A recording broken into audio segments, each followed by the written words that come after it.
મિત્રો, સુરતમાં એક મોટા હીરાના વ્યાપારી રહેતા હતા, જેમનું નામ અશ્વિનભાઈ હતું. જેમને ઘણા કારખાના હતા અને દરેક કારખાનામાં તેમણે મેનેજર રાખેલા હતા. જે મેનેજર દરેક કારખાનાના હિસાબ કિતાબ તેમને ઘરે જ આપી જતા હતા. એટલે કે આર્થિક રીતે તેઓ ખૂબ જ સદ્ધર હતા અને તેમનું જીવન ખૂબ જ સારી રીતે વ્યતીત થઈ રહ્યું હતું. તેમના પરિવારમાં તેમની પત્ની અને એક દીકરો છે, જેની ઉંમર 16 વર્ષ છે.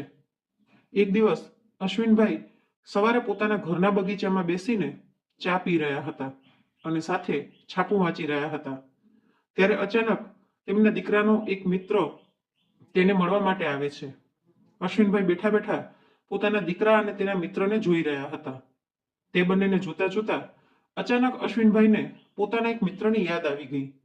એટલે અશ્વિનભાઈએ પોતાના તે મિત્રને મળવાનું નક્કી કરી લીધું અને ઘરની અંદર જઈને પોતાની પત્નીને તેમનો સામાન પેક કરવા માટે કહ્યું અને કહ્યું કે મારા એક મિત્રને મળવા માટે જવાનું છે. એટલે તેમના પત્ની પૂછવા લાગ્યા કે કયો મિત્ર, કોને મળવા જઈ રહ્યા છો તમે? એટલે તે કહી દે છે કે હું મારા મિત્ર રાજેશને મળવા માટે જઈ રહ્યો છું. આ નામ સાંભળતા જ અશ્વિનભાઈના પત્ની તરત જ કહે છે કે ઠીક છે, હું પણ તમારી સાથે આવીશ. હું સામાન પેક કરી લઉં છું, આપણે બંને જઈશું તેમને મળવા માટે. તેમના પત્ની સામાન પેક કરવા લાગે છે અને અશ્વિનભાઈ બારે જઈને પોતાના દીકરાને પણ તૈયાર થવા માટે કહે છે. એટલે તેમનો દીકરો પૂછે છે કે પપ્પા, આપણે ક્યાં જઈ રહ્યા છીએ? એટલે તેઓ કહે છે કે એક ખાસ વ્યક્તિ છે જેમને આપણે મળવાનું છે.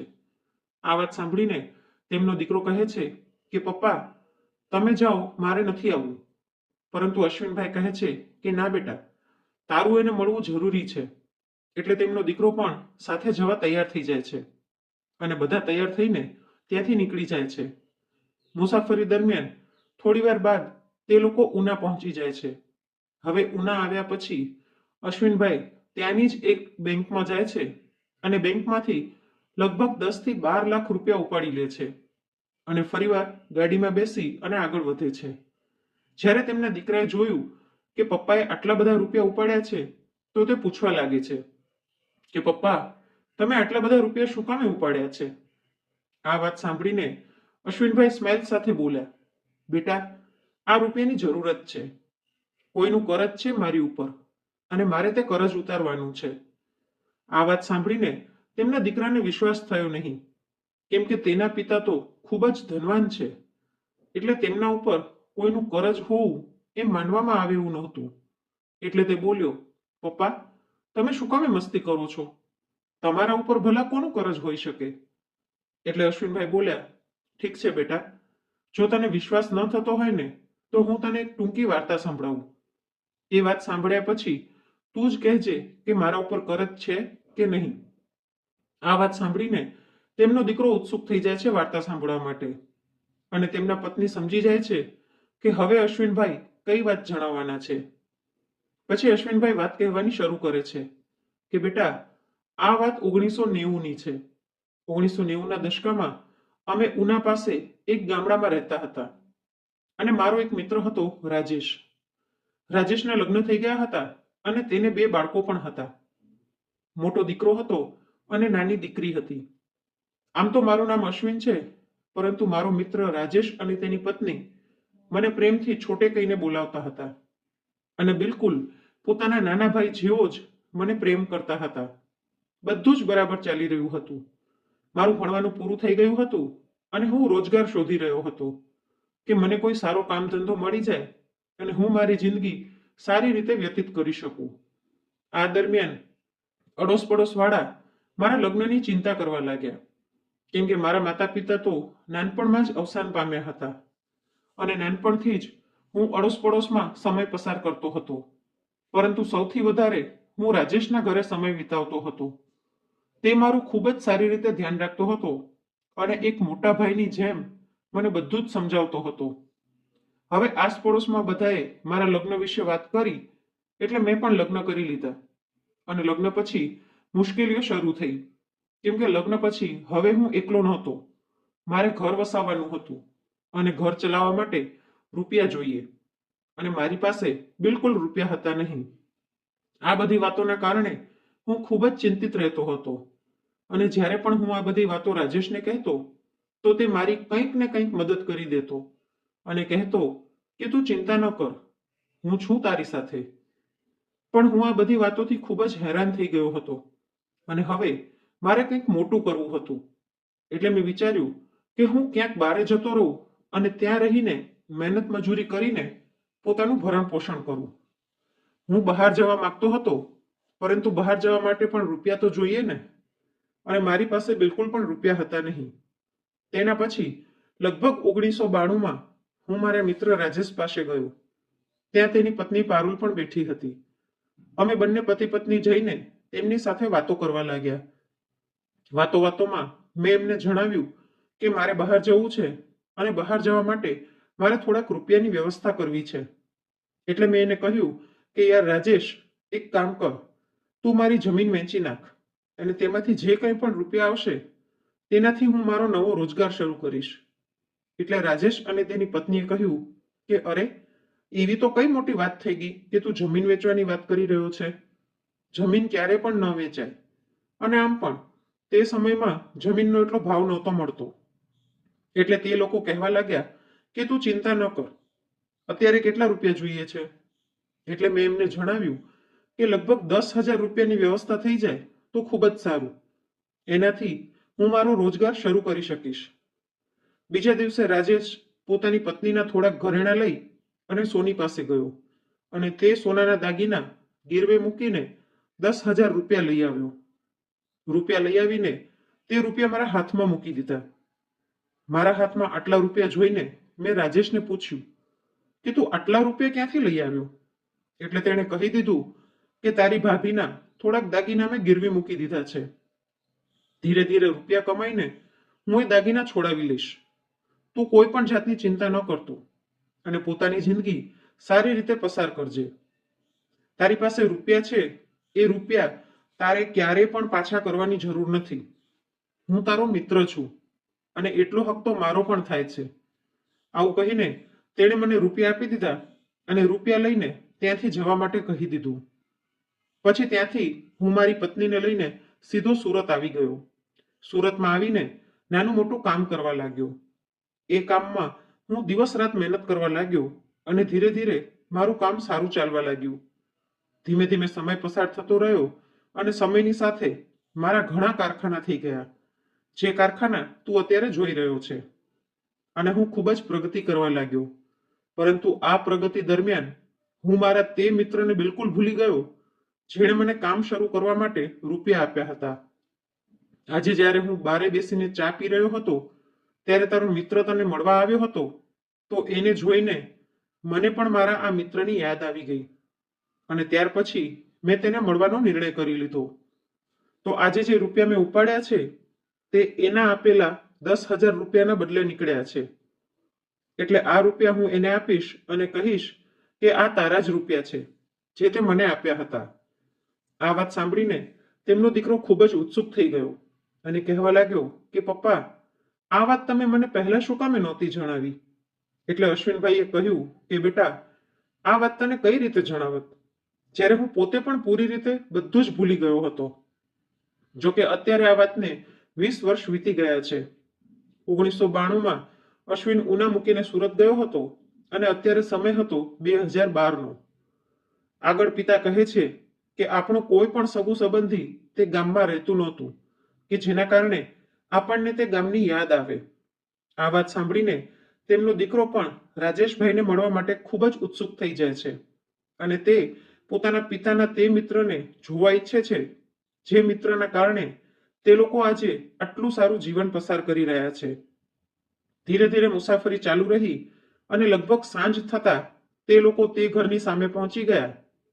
મોટી ગાડી લઈને તે રાજેશના ઘરની સામે ઊભા રહી ગયા હતા અને આ ગાડી જોઈને ગામના ઘણા લોકો ત્યાં ભેગા થઈ ગયા હતા અને તેની સામે અજીબ નજરોથી જોઈ રહ્યા હતા, કેમ કે રાજેશભાઈના ઘરની હાલત ખૂબ જ ખરાબ હતી અને હાલત જોઈને એવું લાગી રહ્યું હતું કે ઘણા વર્ષોથી તેનું કોઈ પણ રિનોવેશન થયું નથી. આ વાત અશ્વિનને પણ મહેસૂસ થઈ. ત્યાર પછી તે પોતાની ગાડીમાંથી ઉતરે છે અને તે ઘરની અંદર જવા લાગ્યો. ગામડું હતું એટલે ઘરનો દરવાજો પણ ખુલ્લો હતો. એટલે અશ્વિન પોતાના પરિવારને લઈને સીધો જ ઘરની અંદર જતો રહે છે. ઘરની અંદર રાજેશ અને તેની પત્ની વાતો કરી રહ્યા હતા. અચાનક ઘરની અંદર સૂટ બૂટ વાળા વ્યક્તિને જોઈને તે બંને હેરાન રહી ગયા. પછી રાજેશ કહે છે કે હા ભાઈ, તમે કોણ છો અને આવી રીતે ઘરની અંદર કેમ આવી ગયા? તેની આ વાત સાંભળીને અશ્વિન અને તેની પત્ની બંને સહેજ હસ્યા અને અશ્વિને કહ્યું કે સાહેબ, અમારે અહીં કોઈકને મળવું છે. આ વાત સાંભળીને રાજેશ હેરાન રહી જાય છે, કેમ કે આ વ્યક્તિને જોઈને એવું લાગી રહ્યું હતું કે તે કોઈ કરોડપતિ વ્યક્તિ છે, છતાં તે મને સાહેબ કહી રહ્યો છે અને કહે છે કે અરે, શું કામે મજાક કરી રહ્યા છો? સાહેબ તો તમે છો અને તમે મને સાહેબ કહી રહ્યા છો? એટલે અશ્વિન કહેવા લાગ્યો કે ના સાહેબ, મારા માટે તો તમે જ સાહેબ છો. જો તમે ન હોત ને તો આજે હું પણ આ જગ્યાએ ન હોત. એટલે રાજેશે કહ્યું કે જુઓ ભાઈ, બહુ થઈ ગયો મજાક, હવે કહો કે તમે કોણ છો? એટલે અશ્વિન કહે છે કે જુઓ સાહેબ, આમ તો મારું નામ અશ્વિન છે, પણ અમુક લોકો મને પ્રેમથી છોટે કહીને બોલાવતા હતા. હવે જેવી જ રાજેશ અને તેની પત્નીએ આ વાત સાંભળી કે તેને કોઈ છોટે કહીને બોલાવતા હતા, તો તેમને પણ એકદમથી છોટેની યાદ આવી ગઈ અને નિરખીને તેને જોતા તે ઓળખી ગયા કે આ એ જ છોટે છે જેને તેમણે 10,000 રૂપિયા આપ્યા હતા અને તે આ ગામ મૂકીને જતો રહ્યો હતો. પછી એકદમથી રાજેશની આંખોમાંથી આંસુ ટપકવા લાગ્યા અને તેણે દોડીને છોટેને ગળે લગાડી લીધો અને કહેવા લાગ્યો કે અરે છોટે, તું તો એકદમ બદલાઈ ગયો, હું તો તને ઓળખી પણ ન શક્યો. રાજેશ જ્યારે ગળે વળગી ગયો તો અશ્વિનની આંખોમાં પણ આંસુ આવી ગયા અને તે પણ રડવા લાગ્યો. થોડી વાર બાદ જ્યારે બંને શાંત થયા તો અશ્વિનની પત્ની રાજેશભાઈને પગે લાગવા લાગી. ગામના અમુક લોકો જે ભેગા થયા હતા તે બહારથી ડોકિયા કરી રહ્યા હતા. એક કરોડપતિ વ્યક્તિ આ ગરીબના ઘરમાં આવ્યો અને તેમની પત્ની આ ગરીબને પગે લાગી રહી હતી. આ બધું જોઈને તેમને નવાઈ લાગી અને તે લોકો કાન દઈને બધું સાંભળવા લાગ્યા. રાજેશભાઈની જે પત્ની હતી તે બોલી કે અરે, આવી રીતે જ આ લોકોને ઊભા રાખશો કે પછી બેસવા માટે પણ કહેશો? પછી રાજેશભાઈએ બધાને બેસવા માટે કહ્યું અને તેમને હાલચાલ પૂછવા લાગ્યા. એટલે અશ્વિનભાઈએ પોતાના વિશે બધી જ જાણકારી રાજેશભાઈને આપી અને કહ્યું કે ગુજરાતના સુરતમાં મારા મોટા મોટા કારખાના છે અને ત્યાં રહીને હું ખૂબ જ સારી જિંદગી જીવી રહ્યો છું. પરંતુ તું જણાવ, તારા શું હાલચાલ છે અને તમે લોકોએ આ શું હાલત બનાવી રાખી છે પોતાની? આ સાંભળીને રાજેશ અને તેની પત્ની એકદમ ચૂપ થઈ જાય છે અને તેમના ચહેરા પર હતાશા સાફ સાફ દેખાઈ આવે છે. ત્યારે અશ્વિન રાજેશનો હાથ પોતાના હાથમાં લઈને કહે છે કે તું ભલે મારો મિત્ર હોય, પણ મારા માટે મારા મોટા ભાઈ સમાન જ છે. કેમ કે કદાચ ત્યારે જો તે મારી મદદ ન કરી હોત ને તો આજે હું આટલો મોટો અને સફળ વેપારી ન બની શક્યો હોત. તારે કોઈ પણ સમસ્યા હોય તો તું બિંદાસ મને કહી શકે છે. આખરે એવું શું થયું છે કે તારી હાલત આવી છે? એટલે રાજેશભાઈ પોતાના વિશે જણાવવા લાગે છે. કહે છે કે જ્યારે તું અહીંથી જતો રહ્યો હતો ને ત્યારે અમે તને 10,000 રૂપિયા આપ્યા હતા. ત્યારબાદ અમે બંને પતિ પત્નીએ ખૂબ જ મહેનત કરી અને મહેનત કરીને દાગીના તો છોડાવી લીધા, પરંતુ ધીરે ધીરે પરિવારની અંદર ઘણું બધું થવા લાગે છે. ધીરે ધીરે મારી તબિયત ખરાબ રહેવા લાગી. બાળકો મોટા થવા લાગ્યા હતા, તેમને ભણાવવા ગણાવવાનો ખર્ચો, અને હવે તો દીકરી યુવાન થઈ ગઈ હતી. ધીરે ધીરે હું એટલો બીમાર રહેવા લાગ્યો કે બીમારીના કારણે હું કામે નહોતો જઈ શકતો. મારો દીકરો જે બહાર મહેનત મજૂરી કરે છે અને મજૂરી કરીને ઘરની આર્થિક પરિસ્થિતિને મજબૂત કરવા માંગે છે, પણ ગમે તે કરી લે એટલા બધા રૂપિયા તે ક્યાંથી ભેગા કરી શકે? જે પણ રૂપિયા તે કમાય છે તેનાથી ઘરનો ખર્ચો ચાલી શકે છે અને સાથે જ મારી બીમારીનો ઈલાજ પણ ચાલે છે. મેં મારી દીકરીને તેના મામાના ઘરે મૂકી છે જેથી ઘરનો ખર્ચો થોડોક ઓછો થાય. આ બધી વાતો જણાવતા જણાવતા રાજેશભાઈની આંખમાંથી આંસુ વહેવા લાગ્યા અને તેની પત્નીની આંખોમાં પણ આંસુ આવી ગયા. એટલે અશ્વિન અને તેની પત્ની બંને તે બંનેને સંભાળે છે. ત્યારબાદ એ બેગ જેની અંદર ઘણા બધા રૂપિયા હતા તે એમની સામે રાખે છે અને કહે છે, જો હું તો તારો કરજ ચૂકવવા માટે થઈને તારા રૂપિયા લઈને આવ્યો હતો, પરંતુ લાગે છે હવે એની કોઈ જરૂર નથી. એટલે રાજેશ કહેવા લાગ્યો કે અરે ભાઈ, મેં તને પહેલા જ કહ્યું હતું કે આ કોઈ કરજ નથી, એ તો અમારો પ્રેમ હતો જે અમે તારા માટે આપ્યો હતો. હજી આ બધી વાતો ચાલી જ રહી હતી કે એટલી વારમાં રાજેશભાઈનો દીકરો આવી જાય છે, જે મજૂરી કરવા માટે ગયો હતો. તે જેવો જ ઘરની અંદર આવે છે તો આ બધાને જોઈને એકદમ હેરાન રહી જાય છે. પછી રાજેશભાઈ પોતાના દીકરાને ઈશારો કરે છે અને પોતાની પાસે બેસવા માટે કહે છે અને કહે છે કે અશ્વિન, આ છે મારો દીકરો, જે મહેનત મજૂરી કરીને પોતાના ઘરની આર્થિક સ્થિતિને મજબૂત કરવા માંગે છે. અશ્વિન રાજેશના દીકરાને પૂછે છે કે બેટા, તું શું કરે છે? એટલે તે કહે છે કે અંકલ, હું ભણ્યો તો છું, પરંતુ આગળ ભણવા કરતા પરિવારની સ્થિતિને જોઈને મને મહેનત કરવી યોગ્ય લાગી, એટલે હું કામે લાગી ગયો અને સાથે જ સરકારી નોકરીની તૈયારી પણ કરી રહ્યો છું. આ વાત સાંભળીને અશ્વિન તેને શાબાશી આપે છે અને કહે છે કે બેટા, મહેનત કરતો રહેજે, મહેનતનું ફળ હંમેશા મીઠું હોય છે. રાજેશભાઈનો દીકરો પોતાના પિતાને પૂછવા માંગે છે કે આ બધા કોણ છે અને અહીં શું કામે આવ્યા છે, અને આ ભાવ તેના ચહેરા પર સાફ દેખાઈ રહ્યા હતા. અશ્વિન તેના ચહેરા પરના આ ભાવ ઓળખી જાય છે અને કહે છે કે બેટા, હું જાણું છું કે તું શું જાણવા માંગે છે, અને તું જે કંઈ પણ જાણવા માંગે છે તે બધા જ સવાલના જવાબ તને મળી જશે, પણ પહેલા તારે મારી સાથે ચાલવું પડશે. પછી અશ્વિન ઊભો થાય છે એટલે રાજેશ કહે છે કે ક્યાં લઈ જાય છે તું આને? એટલે અશ્વિન હસીને કહે છે કે મારી પત્ની અને દીકરો અહીં જ છે, એટલે તું ચિંતા ન કર, હું તારા દીકરાનું અપહરણ કરીને નહીં લઈ જાઉં, મારે આનું કંઈક કામ છે. એમ કહીને તે રાજેશના દીકરાને પોતાની સાથે લઈ જાય છે. તે તેને ગાડીમાં બેસાડીને ચાલતો થાય છે અને તેને પોતાના મામાનું એડ્રેસ પૂછે છે, અને ત્યાંથી તે લોકો સીધા જ રાજેશના સસરાના ઘરે પહોંચી જાય છે અને ત્યાંથી રાજેશની દીકરીને લઈને પાછા એ જ ઘરમાં આવી જાય છે. ત્યાં પહોંચીને તે રાજેશને કહે છે કે જો દોસ્ત, બહુ થઈ ગયું, હવે તારે આવી જિંદગી જીવવાની કોઈ જરૂર નથી. મારી પાસે ઘણી સંપત્તિ છે અને સુરતમાં ખૂબ જ મોટું મકાન પણ છે, જેમાં અમે 3 જણા જ રહીએ છીએ, એટલે તમે બધા અમારી સાથે ચાલો અને ત્યાં અમારી સાથે જ રહેજો. અહીંયા ગામડામાં શું છે, અહીં મજૂરી પણ ખૂબ જ ઓછી મળે છે. ત્યાં તારો દીકરો મારા કારખાનામાં કોઈના કોઈ કામે લાગી જશે અને તમે અહીં કરતાં વધારે સારું જીવન વ્યતીત કરી શકશો. હું તારી દીકરીના લગ્ન પણ ત્યાં જ કરાવીશ. આ વાતો સાંભળીને રાજેશ કહે છે કે ના દોસ્ત, અમે અહીં જ બરાબર છીએ, તું ચિંતા ના કર. હવે રાજેશનો જે દીકરો છે તે હજી એ વાત જાણવા માટે આતુર છે કે આખરે આ કોણ છે અને આવડો મોટો વેપારી થઈને અહીં મારા પિતા પાસે શું કરી રહ્યો છે. એટલે તે પૂછી લે છે કે અંકલ, તમે કોણ છો અને અમને પોતાની સાથે લઈ જવા માટે શું કામે કહી રહ્યા છો? એટલે અશ્વિન તેને જણાવે છે કે બેટા, હું તારા પિતાનો મિત્ર છું અને આ ગામમાં જ રહેતો હતો. હવે ગામના લોકો જે અહીં નજર માંડીને બહાર ઊભા હતા તે લોકોને પણ ખબર પડી જાય છે કે આ કોણ છે અને અહીં શું કરી રહ્યો છે.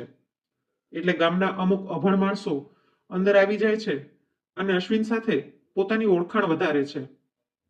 અશ્વિન આ બધી વાતોથી સમજી જાય છે અને કહે છે કે ઠીક છે, તમે જે કહી રહ્યા છો તે બધું બરાબર છે, પરંતુ અત્યારે મારે મારા મિત્રને મારી સાથે લઈ જવો છે.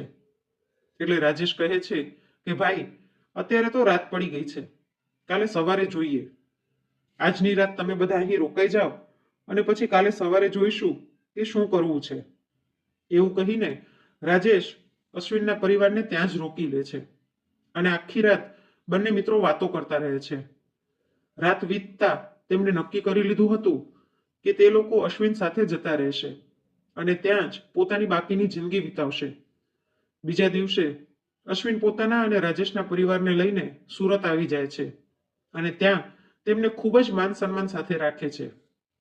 અશ્વિને રાજેશની દીકરીના લગ્ન એક ખૂબ જ મોટા પરિવારમાં નક્કી કરી નાખ્યા અને તેના દીકરાને પોતાના કારખાનામાં મેનેજર બનાવી દીધો. થોડા સમય બાદ રાજેશના દીકરાના પણ લગ્ન થઈ જાય છે અને તેની પત્ની આવે છે. તે પણ તે ઘરમાં જ રહેવા લાગે છે. થોડા સમય પછી રાજેશનો દીકરો પોતાના માટે એક અલગ મકાન ખરીદે છે અને તેમાં પોતાની પત્ની સાથે રહેવા લાગે છે. રાજેશભાઈ અને તેની પત્ની થોડા દિવસો પોતાના મિત્રના ઘરે રહેતા અને થોડા દિવસો પોતાના દીકરાના ઘરે, અને સારી રીતે પોતાની જિંદગી વ્યતીત કરે છે. હવે ગામવાળા પણ બધા જાણી ગયા હતા કે આપણા ગામડાનો જ એક છોકરો ત્યાં સુરતમાં ખૂબ જ મોટો વેપારી બની ગયો છે. એટલે ગામડેથી પણ અમુક લોકો ત્યાં સુરત આવી જાય છે અને કહે છે કે અમારા છોકરાઓને પણ તમારા કારખાનામાં કામ આપી દો, જેથી અમારું ભવિષ્ય પણ સુધરી શકે.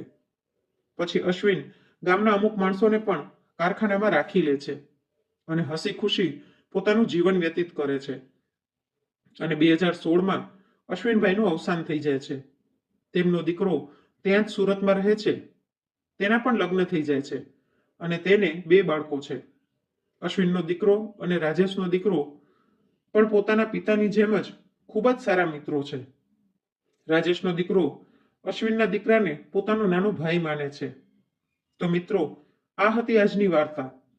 કહેવત છે ને કે મિત્ર એવો શોધીએ જે ઢાલ સરીખો હોય, સુખમાં પાછળ પડી રહે અને દુઃખમાં આગળ હોય. આજની વાર્તા તમને કેવી લાગી તે કોમેન્ટ કરીને જરૂરથી જણાવજો. અને જો વાર્તા ગમી હોય તો લાઈક કરીને વધુમાં વધુ શેર પણ કરજો. અને આવી જ અવનવી વાર્તા સાંભળવા માટે ચેનલને સબસ્ક્રાઇબ જરૂરથી કરજો.